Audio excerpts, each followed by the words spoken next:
Okay, ready? Go. Are we recording? Yes. Mo, Yes. please say, are we recording? Yeah. Okay. Okay. Hi, everyone. We're ready to go. Okay, go ahead. All right. Hi, everyone. My name is Mo. I'm one of the tutors here at Kweller Prep. I've been tutoring at Kweller for, like almost 10 years now. And I've known Frances for so long, and I've been so lucky to work with her and work with all of the students that come through this program.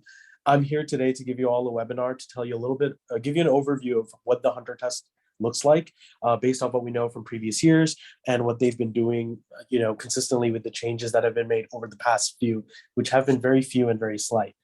So I have prepared a little kind of like a workshop PDF to help me go through my points. And I'll also leave time and for questions, as well as take questions by looking at the chat every now and then. So if you have any, please feel free to type it. Just give me a few minutes to look over the questions just so I can pause and take a second to answer them. But please be wary to try to keep your questions until the end of, like, I guess, a section of me going over something, because I may already have answered it by the time we get to that point. So I'll start by sharing some content from my screen, and it should pop up in just a few seconds, my broadcast. And there, I hope everyone can see it. If you can see it, please let me know in the chat. That would be very helpful. And I'm just going to move on to the doc. Okay, great.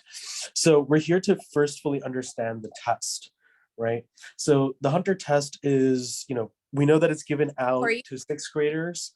Large. I want to make sure everyone can see. Okay, go ahead. So let's go to no thigh test. Let's go. There we go. Perfect. And we'll make it like obnoxiously large, over the top large. There. Great. Okay, that works. There. Perfect. It's perfect for my 220 vision. Okay, go ahead. So, we know that the process that had been the case before the pandemic was that students in fifth grade would take their statewide tests. And then based off those scores, they would qualify by scoring in like the 95th percentile, both the reading and the math. And after that, they would get an invitation to take the test in sixth grade. And they would usually take it the first Friday of January of their sixth grade year. Now, because of the pandemic, things have changed. All those deadlines have been shifted around.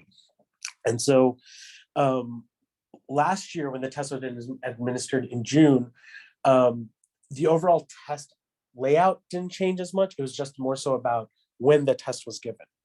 So in terms of the test layout, one thing that we should make clear is that the Hunter test is not like the Common Core. It's not like the SAT, the SAT, or the ACT. It's not a standardized test. That's because a standardized test is meant to be given out to everyone. It's a standard, right, as a measuring tool, but that's not what the Hunter test is for. It's specifically for admission to their school. So one thing is that the test is 3 hours long. It's broken up into 3 sections. There's a reading comprehension section, a math section, as well as an essay prompt. But you don't have each of those sections timed. The test is given to you all at once, and it's up to the student to figure out how to manage their time and then, take the test and complete it within the 3-hour span. In terms of multiple choice, that's what the reading and the math section boiled down to. The reading comprehension is 50 questions and the math is 30, but they're both out of 50 points. So that means that the math questions are valued more, because if there are 50 questions for the reading comprehension, each question is worth 1 point. But for the math, every single question is worth 1 2/3 of a point, because there's only 30 questions, but it's worth 50 points as well. Let's go through the test sections. So for the language arts section, the critical reading, what I would say is that it's a bit more advanced than 5th and 6th grade curriculum in terms of reading comprehension. So if your child is not is struggling to keep up with reading comprehension at their level, that would be a sign where they have these next few months to make sure that they have the 5th, 6th grade curriculum down, or they're comfortable reading at that reading level, and then move on ahead. Now, the test has a variety of genres. They have stanzas from poems to dialogue from a memoir piece, but there's an overwhelmingly amount of fiction on the test rather than nonfiction. So there's this balance that needs to be had between students who are just reading stories versus students who are introduced to poetry. I think a lot of students that we've worked with in years past have had issues with poetry because it's something they don't have a lot of exposure to. And since they don't have a lot of exposure to it, us at Kweller, we have packets for poetry. We make sure we go through these things with them. We help them understand figurative language better, as well as deciphering a poem to understand its deeper meaning. A lot of students in 6th grade, they struggle with the fact that something can mean two things, that a poem isn't saying what it literally says in terms of the words, but that it means something else. So making sure that they're comfortable with deciphering that meaning is very, very important for them to be successful. I've always found that in reading comprehension, it's just that you have to understand the passage or the poem first, and then the questions are kind of easier. Where most people struggle or why they find something difficult is because they've had trouble understanding the passage or the poem to begin with. And we'll go back into strategies for this in a second. For the math section, I'm just going to move on to this. This is just a very tiny list of all the types of math that they're going to see. So, the thing is that there's no use of a calculator. So you have to be good with computation. You need to know your basic arithmetic. You need to be comfortable doing multiplication, division, addition, subtraction with decimals, fractions, percentages, and whole numbers. You should be comfortable with probability, rules of division, multiplication, and basic operations, rates and averages, ratios, time and money problems, area, perimeter, geometry, numerical and visual patterns. I've always heard, like since 7th grade at Hunter, that for us, math as a concept, like for people, started from understanding and recognizing patterns. And so that's what they're trying to do through this section, right? That's why it goes around to say that if you just learn a lot of math in school, like in the traditional sense, that's not going to be what's going to prepare you enough for the Hunter test. You need to do problems outside of that. And that's why, like at Kweller, we have problems for math contests like the AMC, the CML. And so doing problem sets from these math competition questions is what's going to be ideal. I remember many years ago when the first sample test on the Hunter website appeared, I had done like deep Google searching for all of these problem sets. And I found that one of the questions from the Hunter test itself, the sample test, was actually a question from like a 1980 something math contest. And the author of that math contest question was a teacher who taught at Hunter at the time and wrote for the Hunter test. So there's a lot of overlap that shows that their way of that the way that they want their potential students to think through math problems is very similar to understanding the mathematical principles and the shortcuts that a math contest student would do it in. So I think that point needs to be stressed again. Just being good at school math is not enough to be comfortable with Hunter math. You need to be comfortable with the math style in math contests and what they want you to take from those concepts. Any questions on either the math or the reading section so far? Mo, can you just quickly reintroduce yourself? Because I think that's what some of the students missed in the first few minutes. Oh, okay. So my name is Mo. I'm a tutor here at Kweller Prep for 10 years. I went to Hunter College High School back in 2006 to 2012. And my 6 years there were filled with a lot of learning, a lot of community, and just a lot of foundational skills that I've built on and continue to carry with myself to this day. I've been really lucky to be working at Kweller for 10 years and working with tons of students, specifically for the Hunter test, for the SHSAT, for their high school level classes, for their grad school admissions and undergrad admissions. So that's kind of my background on it. Today, I'm just giving a workshop on the Hunter College High School admission test, basically an overview of the test itself, not any section in particular. So far, we've just gone over knowing thy test, which is essentially understanding that the Hunter test is made up of 3 sections. And 2 of those sections are multiple choice. That's the reading comprehension section, the math section, and together they make up 80 of the multiple choice questions. The reading comprehension has 50, whereas the math has 30. Even though they're 2 separate sections with 2 different amount of questions, they're both worth about 50% of the test itself. So that would mean that each reading comprehension question is worth about 1 point, whereas every math question is worth a little bit more, right? 50 points divided by 30 would be 1 2/3 points per question. And then there's an essay. The entirety of the test is given at once, and the student has 3 hours to take it. For the reading section, we went over the fact that the variety of genres that will be presented in terms of reading comprehension will be overwhelmingly fiction. There will be a good amount of poetry as well, usually 1 to 2 passages or poems guaranteed to be. And so it's very important that students are comfortable with reading, not just at a 5th and 6th grade curriculum level for the reading level, but also above that as well. And I think that the most important part for reading comprehension is making sure that you fully understand the passage itself rather than, trying to go to the questions immediately. For the math sections, this is just a small list of the possible number of topics that will show up. And so one thing to be made clear is that the math section does not use, you're not allowed the use of a calculator. And what that means is that you have to be comfortable with computation on your own and to do it both fairly accurately as well as fairly quickly. Mo, can you larger? I just want everyone to see clearer. Yeah, of course. Perfect. Right. So since there's not going to be without the use of a calculator, that means that, again, you need to make sure that you're comfortable doing computation both quickly and accurately. You can't give up accuracy to just do math quickly, because then you're just doing it wrong. And so you need to be able to practice that and be comfortable with it. Some of the topics are very straightforward and they begin off the test. The test usually starts off very easy. The first few questions, every student finds very straightforward, and then it starts to ramp up in difficulty, and then it's all over the place by the end. So that means that not necessarily is the last math question the hardest, but usually the first few math questions tend to be on the easier side of things.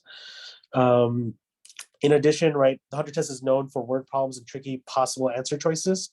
And so you need students who build up mental math skills, as well as students who are able to decipher not just math at a school level and be comfortable with it, but math at the level of math contests. That's why so much of the material that is created at Kweller and is then used to help these students prep comes from past math competitions, such as the AMC and the CML. Okay. So I got one question. Are the cutoff scores to your essay read based separately on the math and English sections, or do they look at the overall English and math sections for the cutoff score? Oh, okay.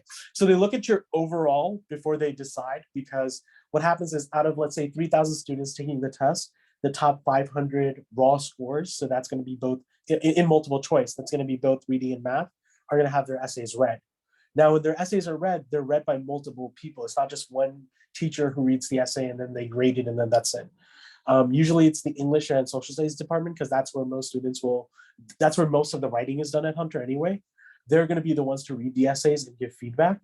And you need to have at least 2 teachers read through it and give you an okay or an acceptance to then proceed and be given an acceptance.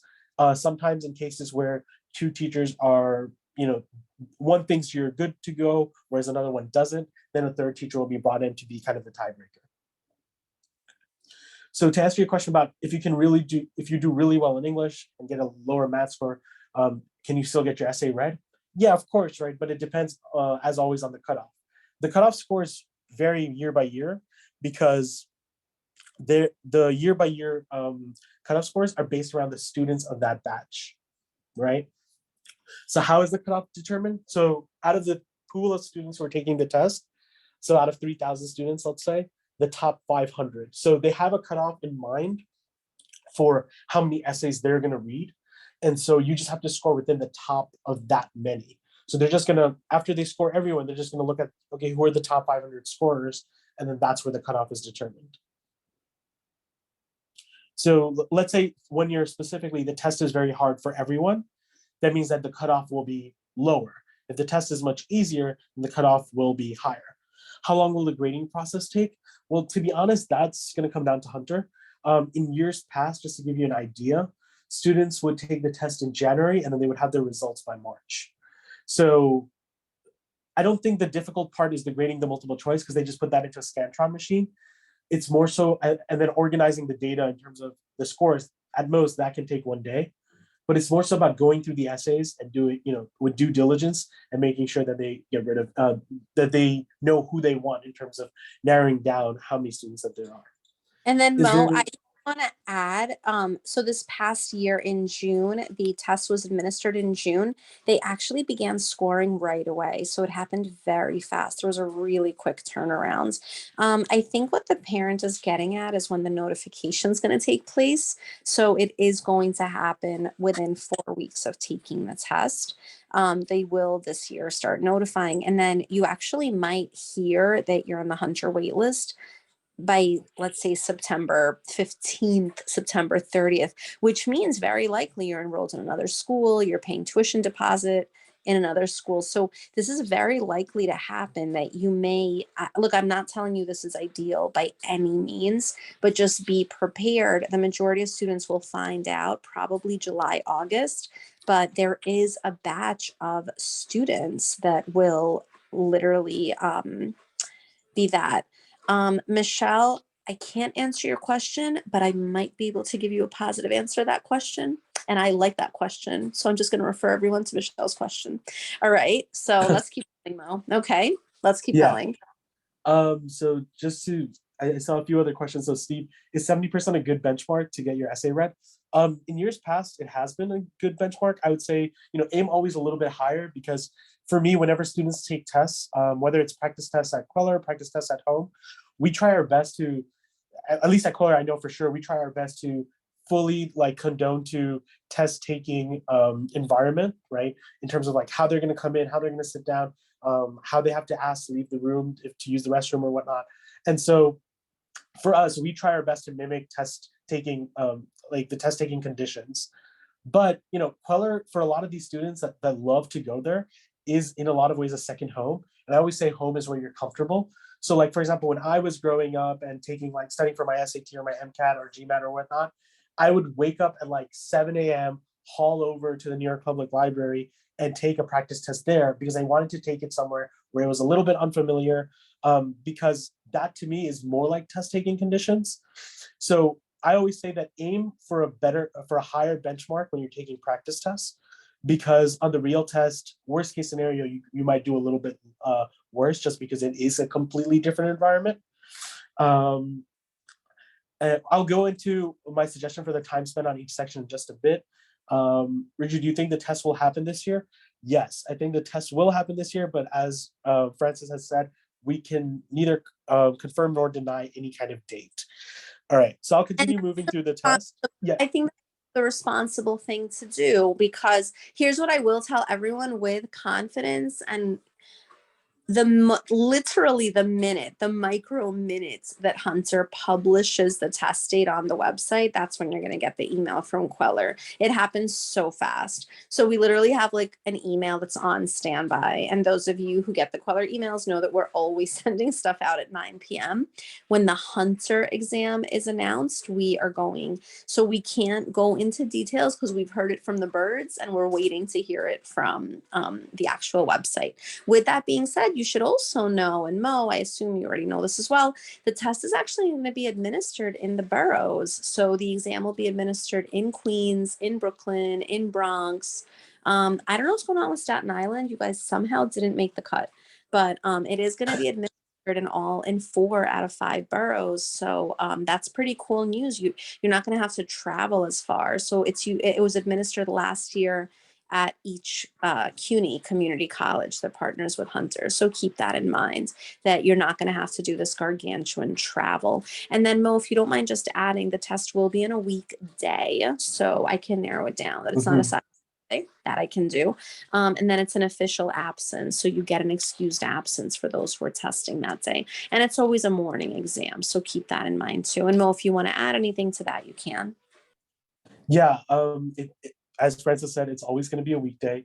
It's going to be a morning exam. So the night before, I'll even talk about this near the end of today's seminar in terms of what you should be doing the night before the test. And of course, Francis has lots of materials for many students on how they should spend really the week of the test, right before the test, and what they should be doing in terms of meditation, in terms of studying, and having a nice balance to all of that. So we'll definitely get into that as well, especially once the test is announced and we're closer to test day as well. Okay, so I'm going to go ahead and move on with the workshop. So before I go on to the essay itself, I want to say that the essay on the Hunter website, it says that it needs to demonstrate originality, effectiveness, and use of detail in your writing. The essay is an opportunity to showcase a few things. So I think that's what's most important, right? One is understand that Hunter is free for 6 years. It's an investment that the school sees in a particular child. And so for that reason, and they don't have any interview process. So the essay kind of takes the place of that. The essay question is usually something that they want the student to write about in some kind of personal manner. So for me, it isn't necessarily just an idea of writing a good piece of writing, but one that you can write about yourself as well. And I think that's what a lot of sixth graders struggle with. A lot of us, even adults, struggle with writing about ourselves because it's hard to write about yourself. So in terms of understanding, the scoring and all of that, rather, let's talk about what makes a good essay to begin with. So before I get into that, I want to go through each section individually one more time. So for me, this is something I've written up. I've done this for every student I've ever had that I've worked with at Kweller. They know this chart, to the T.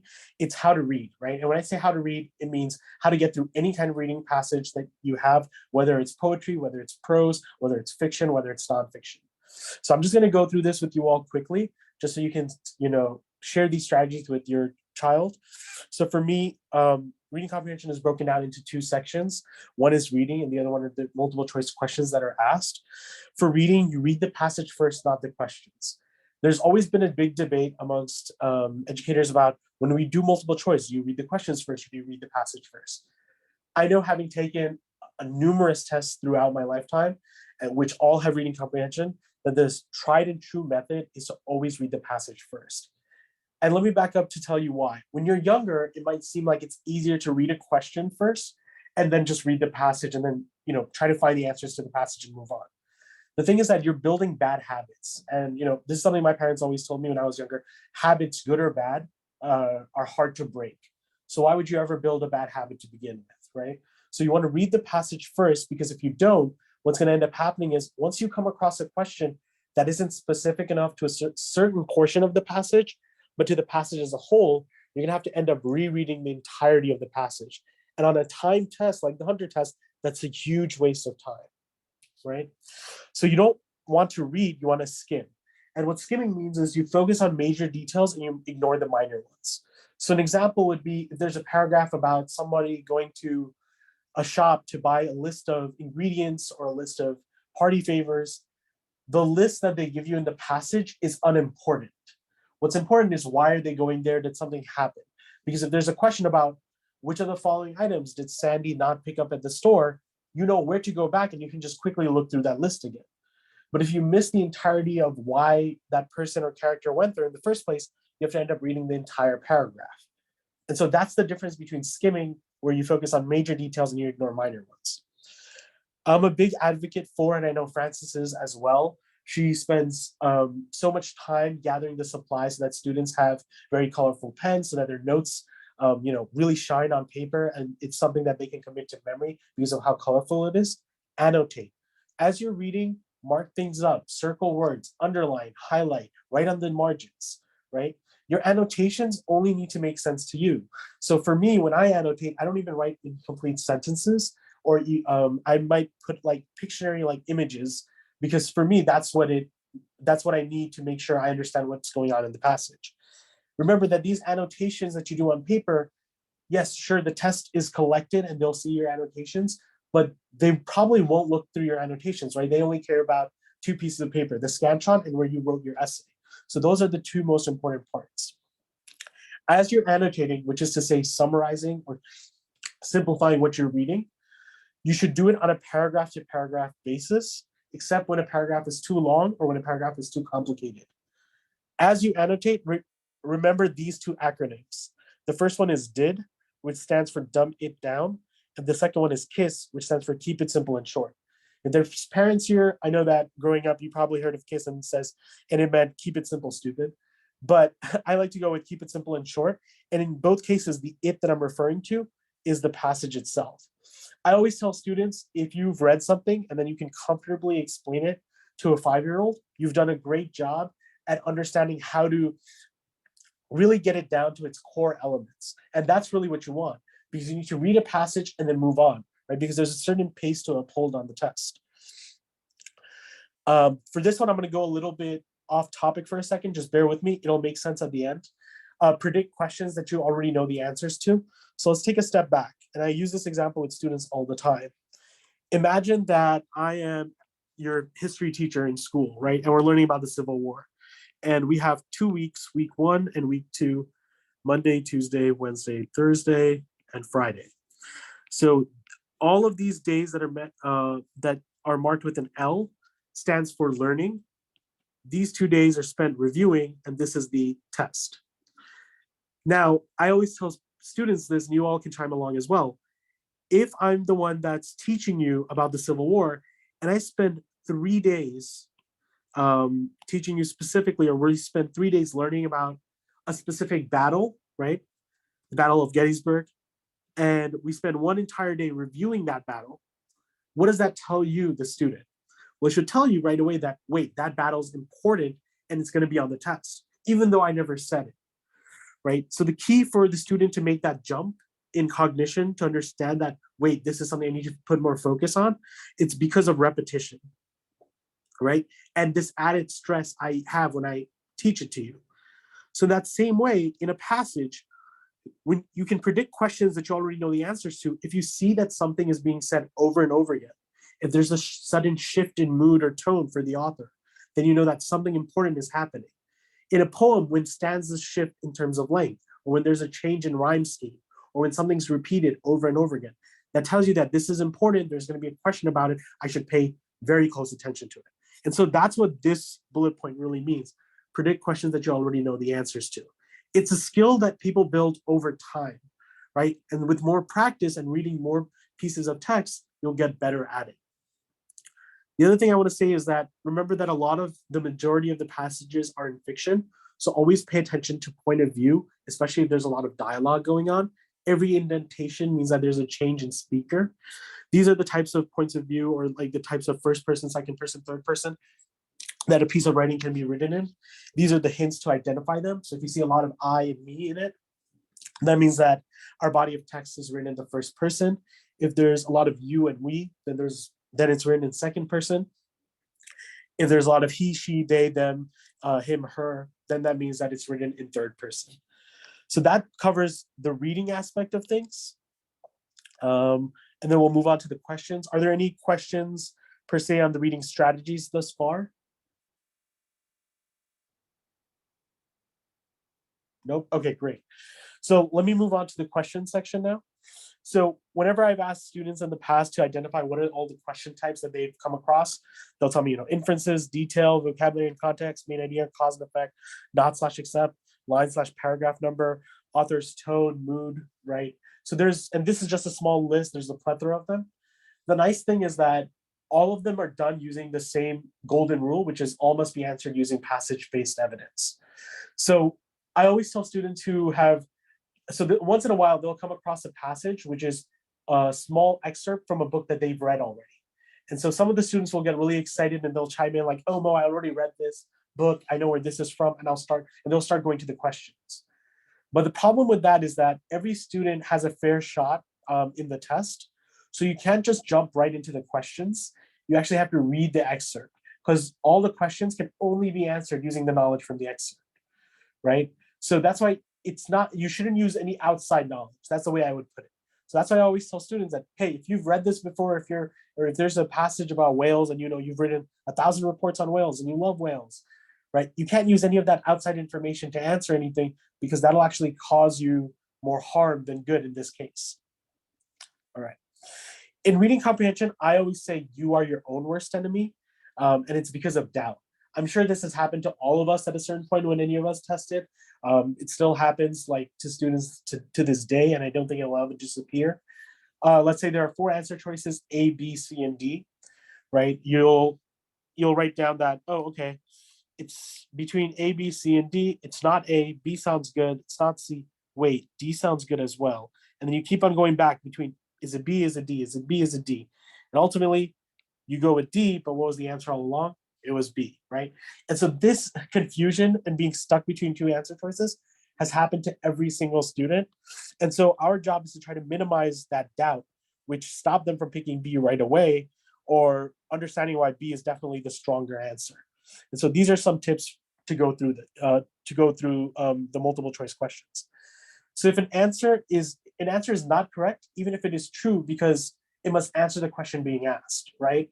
So if one of the answer choices is a true fact, is a statement that's backed up by the passage itself, but it has nothing to do with the question being asked, then it's going to be wrong. If part of an answer choice is false, then the whole answer choice is wrong, right? So oftentimes students will read the first part of an answer choice and be like, wow, that sounds really good. But then the second part of it will not sound that good or will be wholly inaccurate. Then you need to know that I need to physically cross out the wrong answer. Extreme answers are almost always wrong, and extreme answers are almost never right. So the reason why I highlighted always and never is because they're examples of extreme answers. So if you see an answer that says always or never, let me put it to you this way. If since the day of my birth, I'll give this as an example, my parents have taken me to the bank every single Thursday, then the statement Mo has gone to the bank every single Thursday of his life is true, right? Has always gone to the bank every single Thursday of his life. If I miss just one, then that statement is no longer true. So that's the whole problem with extreme answers. They can be proven wrong very easily. All it takes is one exception. For that reason, in multiple choice tests, these things, whenever you see an extreme answer, an extreme word, like always, never, hate, or love, or anything like that, 100%, right? Like those things are going to be wrong. So this is an easy way to actually cross out wrong answers whenever you see this wording. When you're stuck between two choices, become hypercritical about the differences in wording and context and use evidence to differentiate between them. So if you're stuck between B and D, in that example that I gave earlier, what you need to do is go through, okay, in the passage, this is all the evidence that supports B. In the passage, this is all the evidence that supports D. And then from there, move on, right? Because if you're not being very critical of what's making them different or why you're stuck between them in the first place, then you're going to end up guessing out of panic. And that's never a good thing either. For certain types of questions, there's even further strategies. So like for vocabulary and context or a line and paragraph question, since they tell you where to go and look for the vocab word or which paragraph or line that they're referring to, you should read a few lines before the lines containing and the lines after there to get the evidence. Because the evidence is always going to be close to the portion of text that they're asking you to zoom in on. Whenever possible, try to ignore answer choices and think of the correct answer in your own words. So going back to that idea of doubt, right? I always do this when I take tests. I cover the answer choices after reading a question. And in my head, I'm like, okay, so what would the right answer be based off what I read? And then I go looking for that right answer. And it doesn't work 100% of the time because sometimes a question is, which of the following is wrong? And so there's a lot of answers that could possibly be wrong, and I can't state them all. So I actually have to go through the choices and do process of elimination. But in a lot of other cases, like for the main idea, this strategy never fails me, right? I block out the answer choices so I don't get any inkling of bias towards any of them. I try to think of the answer in my own words, and then I go searching for it in the answer choices. When doing cause and effect questions, always go direct. So this would be another example. If there's a chain of events, A causes B, B causes C, C causes D, and D causes E. I know that in the real world, at least in like what I do, whenever we learn about an event E occurring and we want to stop it from occurring, we try to get to the root of the problem. And I'm sure a lot of students are familiar with understanding that phrase, the root of the problem. But in a multiple choice test, if they don't want event E to occur, what should they get rid of? The correct answer is going to be get rid of event D because it's what most directly caused E. Does everyone understand that? So that's the difference between understanding cause and effect in the real world versus cause and effect in a reading comprehension passage. Not/except questions require you to utilize a POE. So let me explain what a not/except question is. So a question would be like, which of the following was not mentioned in the passage, or all of the following was mentioned in the passage except. So that means that if you look at it, you have 4 answers that are in the passage, and that's why we have line numbers here, right? Because the only way I can pick the correct answer is by identifying which ones were already mentioned in the passage and crossing them out. And then I pick B. So POE stands for process of elimination, by the way. And so that's how you're supposed to go through that specifically. Any questions on reading comprehension as a whole?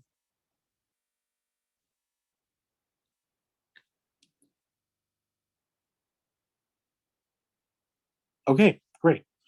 So let me go on to 2 math questions that I picked out that I think really encompass what math is about on the Hunter test. So the first one, and we'll do them both just so you can see kind of like my style of thinking and how ideally I want students to think through a problem. So the first one, it says, how many whole numbers between 100 and 499 have no digits repeated within the number? So first off, right, we could just write all the numbers out and then count them, but that's not the most effective way or the most efficient way to doing the problem. And on a time test, efficiency is really, really important. So we need to organize. So for me, first I need to understand, what does this mean between 100 and 499? So between 100 and 499 means you don't include 100 or 499. So in other words, this is exclusive. In counting, whenever we have a range, let's say from A to B, inclusive, to figure out how many numbers you're dealing with, you would do B minus A plus 1 for inclusive. And that would give you the total number of values, or the total number of numbers. If it's A to B exclusive, then you would do B minus A minus 1.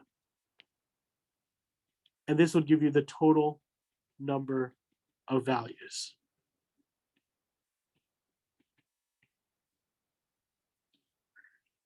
Okay. So for me, I know that between means you're not including 100 and 499. So to figure out how many numbers I'm dealing with, I can just do 499 minus 100 and then subtracted another 1.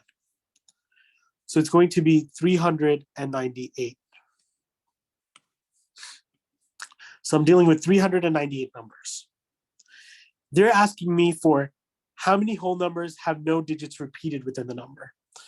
I think it's easier to keep track of how many numbers have repeated numbers. So that's what I'm going to try to organize to. So the first one I'm going to look at is from 100. Well, the nice thing is that from 100 to 199, I can already uninclude 100 because it's not part of the numbers. So I don't need to worry about it. And then whatever is going to happen here, I know that it's going to repeat from 200 to 299, 300 to 399, and finally 400 to 499. So I'm making the problem smaller. And this is one of the strategies we use in terms of organization. We make problems smaller because smaller problems are easier to deal with. Then I'm going to break it down into, okay, whenever from 100 to 110, or let's say 109, there are 2 numbers that have their digits repeated. What are the 2 numbers? 100 and 101. And in no other one are they repeated. From 110 to 119, all 10 numbers are repeated.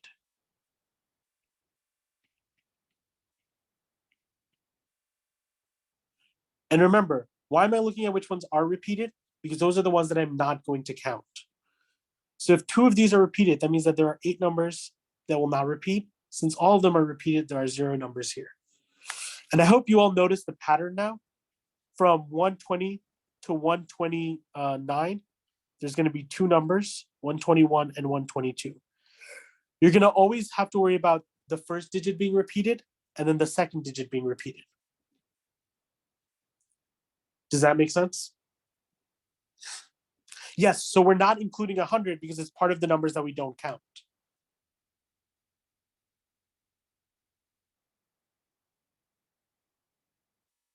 Okay, so we're not including 100 because it's part of the numbers that don't count.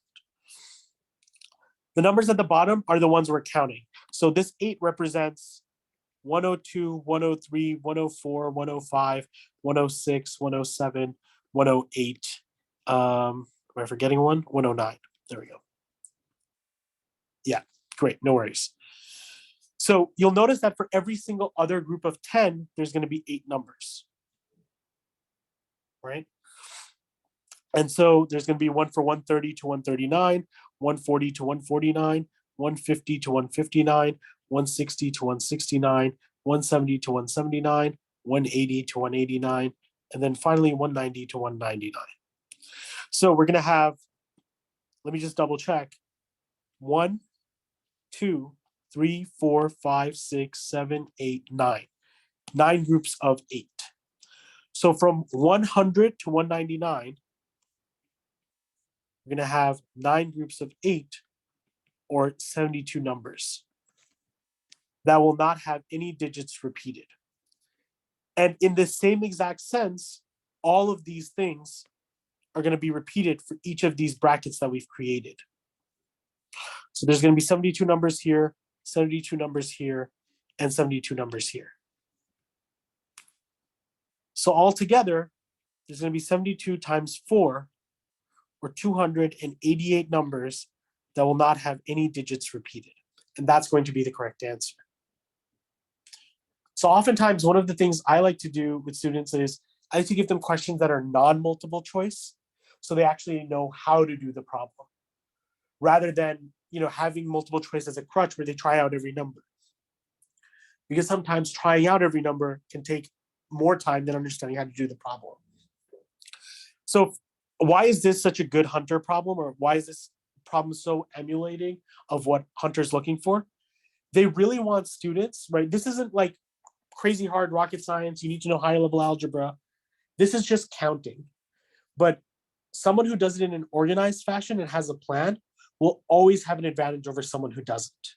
And so that's what they're looking for here. Are you able to organize when there's a lot of information given to you? So that's what this problem represents. I'm going to move on to the second problem if there's no other questions for this one. Okay.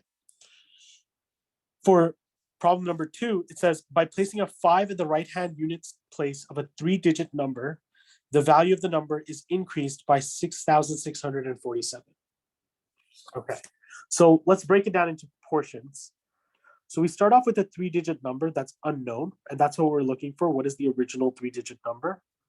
So I'm going to call my 3-digit number ABC, where each letter A, B, and C is a different one of the digits. If I added a 5 here, that means that from ABC, I increase the number by this much, 6,647. Any questions on how I arrived at this example? Okay, great. So now this is what I'm thinking, or how I'm thinking about going through the problem. 6,647 plus ABC will give me A, B, C, 5. Okay. So now I need to ask myself, 7 plus what number will lead me to something that ends in a 5? Well, 7 plus 8 would give me 15. That tells me that C is equal to 8. And then I'm going to have to carry over a 1. So every time I learn a little bit of information, I'm going to fill it in. So now I have 6,647 plus AB 8 is equal to AB 8, 5. Don't forget that we have to carry over a 1. Okay. The next part is 1 plus 4 plus B has to be an 8. Well, I know that 1 plus 4 is 5. And so this forces B to be 3. Because it's a single digit number, it can't be 13. So now I know that B is equal to 3. So once again, I'm going to start filling in what I know. So it's going to be A38, A385. Okay, so this carried over a 1. All right, for the next step, I know that 6 plus A has to be something that ends in a 3, which forces A to be 7. And the math should check out, because now I'll double check. 7, 3, 8 15, carry the 1. This is equal to 8. 13, carry the 1. This is equal to 7. So this 738 was the 738 that we started off with. Does everyone understand the second problem? And again, this didn't take any advanced algebra or anything to that degree. It was just understanding how numbers work and how to organize. And I think that's what needs to be stressed most when doing problems for Hunter, because that's what they're looking for. Any questions on the math?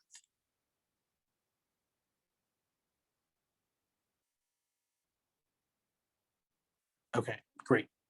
So I'm going to go ahead and move on to the essay now. Oh, wait, I see one question. Are math problems weighted equally or harder ones carry more weight? So it's not that harder ones carry more weight. It's that, so here, let me break it down just so I have room now to do so. If there are 50 points for the reading comprehension and 50 questions, that means one question is worth 1 point. For the math, there are 50 points. Oops. 50 points, but 30 questions, which means that one question in the math is worth 1 2/3 points. So every math question carries more weight than every reading question, but all the math questions amongst themselves are the same. In what order should you do the sections? So for me personally, I'll tell you what order I did the test in and what order I would, but I think every student should do it somewhat differently. And I'll go through that at the end as well, Michelle. Okay. If there are no other questions about math, can you please read and explain the tone more time? I feel like reading the question bears repetition for the student to actually understand. Yes. So, for example, for me, when I read this question, question, can you read the question bears? Oh, this one more time? Okay, yeah. So this question said, by placing a 5 at the right hand end, units place of a 3-digit number. So if I have a 3-digit number, let's call it ABC, and I added a 5 at the end, and now I created a 4-digit number, then the value of that number, that 3-digit number that I started with, ABC, is now increased by 6,647. So that got me thinking, once I had this picture in mind of this is what the question's asking, I created this problem, right? And once I did that, then I was just looking at each unit and each digit. For example, the column all the way on the right, 7 plus C has to equal 15 because it has to end with a 5. And that tells me that C had to be 8. Once I realized that C had to be 8, I went back into the problem and I replaced it and I moved down. And from there, I knew that the 1 carried over because 7 plus 8 was 15. That's where this one came from. And so now when I'm adding this column together, it's 1 plus 4 plus B has to equal 8. Well, if 1 plus 4 is 5, B can't be 13 because it's a single digit number. That tells me that B has to be 3. And since B is forced I'm to be sorry to 3, interrupt. I just want to be super mindful with the time. As I'm speaking to you right now, it's almost 9. What do you want to do? It's your call. I just want everyone to plan accordingly. I'll need about 10 minutes more, probably past 9, if that's okay with everyone else, so that I'm comfortable going through everything that I wanted to get through. Okay, so it's 9. So let's say 9:10, and then we'll close up by 9:15. So everyone, just heads up, we're gonna go a little over. Okay, good. I got it. Go ahead, Mo. Yep, thank you. All right. So going back to this problem, once I knew B was 3, I plugged that back in because that was the next piece of the puzzle that I gathered, and then from there, once I knew that B was 3, I just had to solve for A. And looking at now this column, 6 plus A had to end with a 3, which means that it had to be 13, and therefore A had to be 7. And that's how I pieced it all together, and then I checked my work. In terms of, on average, historically, would you know how many math problems you would need to answer correctly to get your essay read? Is it about 20 or about 28? Well, that depends, right? If you're someone who's very weak at reading, you would need to get a lot more math questions right. And if you're someone who's very strong at reading, you might get away with getting a few more math questions wrong. I would say that a good number to be aiming for in both is to get about 80% of each section right, because that'll put you over 80% of the whole test. And I think that's a good number to be at. Being mindful of time, I'm going to go ahead and move on to now the essay section. So for the essay, I call it, and we talked about this just a few minutes ago, there's no interview for the Hunter test. So you can think of the Hunter essay as a personal narrative, an essay about you, right? It's a personal essay. I always see the essay as having 3 points that must be taken care of in order for you to have a successful essay. The first one is you need to answer the prompt. If you write something amazing, but you don't actually answer the prompt being asked, right? You're not following directions. So that's not going to be good for you. Oftentimes I've seen students in the past, especially when we're starting prep for Hunter, they'll write great essays once we've learned the basics of how to write, but they'll have a hard time staying on topic and bringing it back to the prompt. The essay should be about 1.5 pages to 1 3/4 pages. They'll actually give you paper for the essay, and that's how you'll know where the cutoff is. The second thing is you want to showcase your ability as a writer. One of the things, I'm sure if any of you have gone through the Kweller Prep program, you know about what show don't tell is, right? And so they're looking for someone who's well organized, they're thoughtful, and they're descriptive writers. Because remember, this is where the Hunter College High School English and Social Studies teachers are going to be reading your essays. Can students type the essay? I'm not entirely sure. I think you would need to get permission from the school. What is the maximum amount of space we can take for the essay? There's an amount given to you. I believe it's about 1.5 pages, 1 3/4 pages, because they have a box in which they scan the essay so that that the teachers grading it aren't aware of who wrote it, because they get the scanned copy instead. Make sure that since it's a personal narrative, and like I said, it takes the place of an interview, that you write about yourself. So one example I can give you is there's been an essay, I think this was from 2019. The essay topic was something like compare your favorite object to a person. So even though this essay topic didn't inherently ask about the student themselves, by asking about their favorite object or and a person, they're getting to understand more about what the students' likes are, what they find valuable, and things like that. So in a lot of ways, no matter what the essay question is, you need to find some way to bring it back to yourself. In more recent years, or they've done this in the past as well, they've offered multiple essay topics of choosing. So a student can pick between one of two, and sometimes they only give you one. So just be aware of that if you see it. Is one question going to always be inherently better than the other? It depends on the student. It depends on what they're prepared for. Keep in mind that the Hunter essay is actually very specific in terms of what they want from it, right? We've gone over the 3 big things that the essay needs to tackle and do properly. These are just, good personal narrative writing tips. Begin with a catchy hook, right? You want to make sure that you engage the reader. Have a clear answer to the prompt, outline your essay, right? Your first paragraph should be short, but it should tell the reader or give them a preview of what's to come. Separate events clearly into paragraphs. Beware of your sentence structure. So you want to write clear and concise sentences and try for some sentence variety.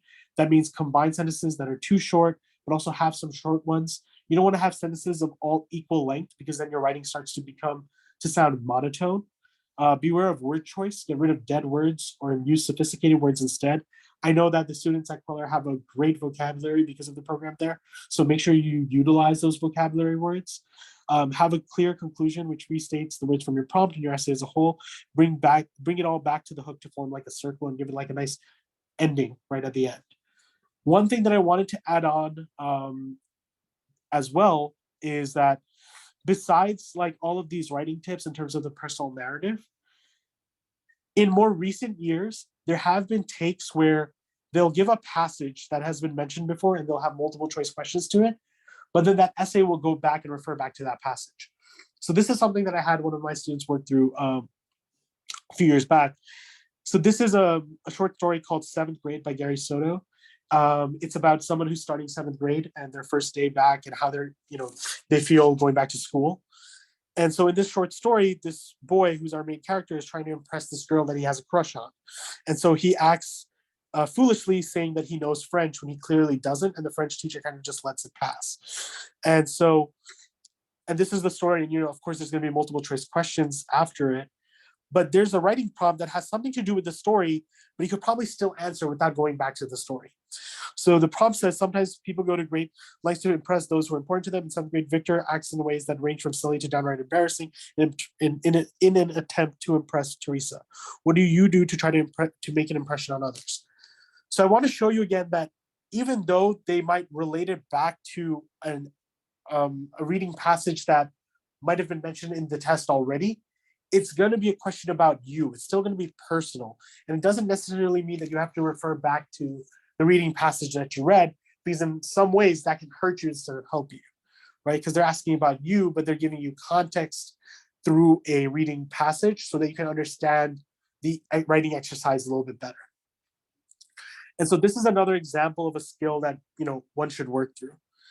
I personally believe that one of the best ways to prep for the Hunter essay is to make a plan of a few things that you can write about for multiple scenarios.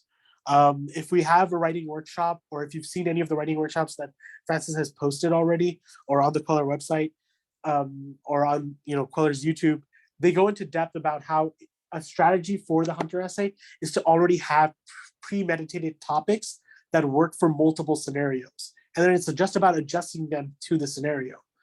The reason why is I find that the hardest part about the Hunter test is not any singular section, but rather the essay. And in terms of the essay, I don't even mean that writing the essay is the most difficult part. I think it's more so choosing it. And let me explain further what I mean by that. So when a student is taking the test, they're in 6th grade, and they see the test question pop up, there's no one behind them, right? Francis isn't there, I'm not there, you're not there, right, as their parents, to tell them, hey, this is a good topic to write about, hey, this is a bad topic to write about.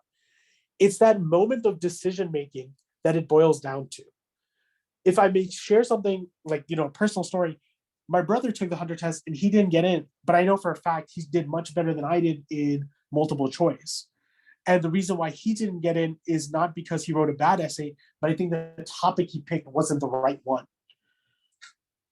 And so I think that's the thing that's hardest to teach is in 6th grade. How do you evaluate for yourself? Oh, this is going to be a good topic to write about. This is not going to be the best topic to write about. And I think that's the thing that students need to work through and get better at. And they definitely need their support from family, from us at Kweller, to help them navigate through that space in a more effective way. And I think that's what will bring about the best amount of success if everything else is in play. There is one other question that I wanted to answer before I put in my closing remarks, at least. And that's about what section should be taken first, which section should be taken second, so on and so forth. So I will refer back to, and I've used this example many times, but I always forget, about the psychologists' names who have this theory. There is a curve in terms of performance and anxiety. So if this is performance and this is how anxious you are, or nervous rather, I should say, rather than anxiety. So this is nervousness compared to performance. If you're not nervous at all, you will not perform well because it's more like you don't care. If you're too nervous, you're going to freeze and you won't perform well. The place you want to be is right here. Just nervous enough to keep you on your toes, but where you're still focused and you're remembering everything that you've done before. So for me, whenever someone takes any tests, their stress or nervous levels are much higher. They're like over here. So what I say is try to take a section that you're comfortable with. So for me, I know that I'm more comfortable with math, so I'm going to fall back and start with the math section so that if I'm doing something that I'm comfortable with, I'm building confidence, I'm subsiding the amount of nervous I am, right? My nervousness, and then my confidence is going to be high enough and at an appropriate place so that when I begin one of my harder sections, I'll be at peak performance. So when I took the test, by the way, I always say that the test has gotten softer. They've gotten easier. There were 5 sections. There were 120 questions, and there was 1 essay, and it was still 3 hours. And so I took the test in that particular, or in a particular order, which helped me navigate through these sections in the most comfortable way so that I wasn't nervous through all of them. Does the test packet have space for the kids to do their math calculations? Yes, it does. I would say that you can also raise your hand and ask for scrap paper. They will collect it back. If they give out scrap paper, they will collect it back and you won't get to keep any of it. That I know for sure. All right, and I hope this answered your question about what section should be done, in which order. I would also, and because I saw this question earlier and it has something to do with the sections, in terms of timing, the appropriate time would be to take about 45 minutes to an hour per section. Of course, is that always going to work out that way? No, some sections are just going to require students to spend a bit more time because that's what they're less comfortable with, and some students they're going to go through more quickly because they're more comfortable with it, and that's perfectly fine. So in terms of my closing statements, these are just general test taking strategies to use on the Hunter test, and these are things that work for any tests, right? Make sure you mark up the test. It's there. Don't try to do things in your head when you don't need to. It's not more impressive. They don't know which questions you did mentally and which ones you didn't do mentally. So it's just as important just to, mark it up and be sure of yourself. Answer questions on the test booklet. So I always like to do this. I like to transfer my answers over to the bubble sheet. They won't give you extra time to do so. So I like to mark up the test and then go back to my bubble sheet and write it in there, just in case if I bubble something, then I know what the right answer was and I don't forget and I don't have to redo the test. There is no penalty for guessing. So please never leave an answer blank. Answer easy questions first, right? Start off with your comfort level and build up confidence. Read each question carefully. That's so important. Read all the answers, especially for reading. Pace yourself. Pacing yourself comes with more practice tests that you take. Ignore all distractions. This happens in every test. There's one person in the room who's chewing gum like a cow. There's another person who's tapping their foot or tapping their pencil. Just make sure that you understand that these are all part of your test environment, and you can't control what everyone else does, but you can control what you do and how much you know. So focus on yourself. The last one is take deep breaths, relax, right? Give yourself a pep talk. You're prepared and you know what to expect. So know that you trust this program, you trust us to help prepare you in the best possible way. And we're spending every single second we can to make sure that we give you the best possible material to make sure that you're prepared in the best possible way.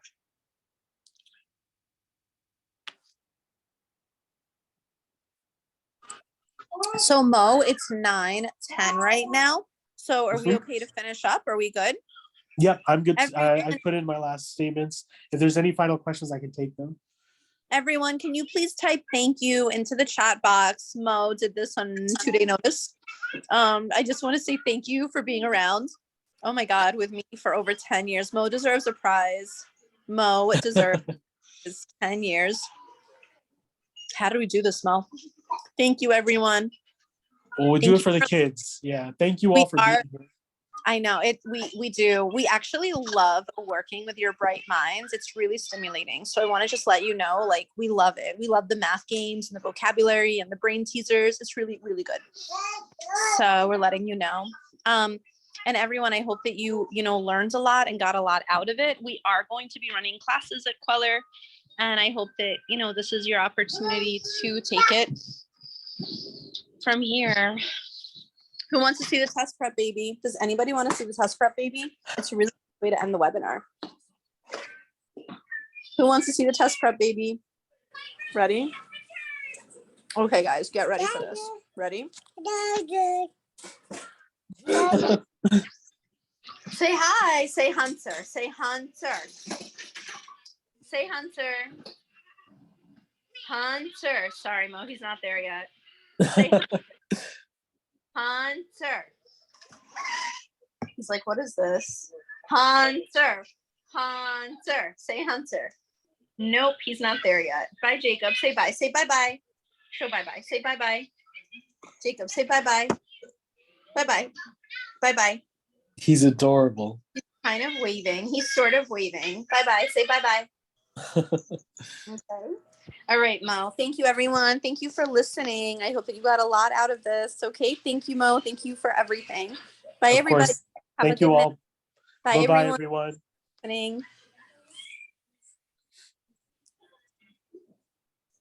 Thank you. Thank you, Mo. Thank you, Francis. Take care, everyone. Have a good night. Thank you, everyone. Thank you, guys. Thank you. Thank you for your thank yous. Thank you. Thank you, everyone. Thank you for listening.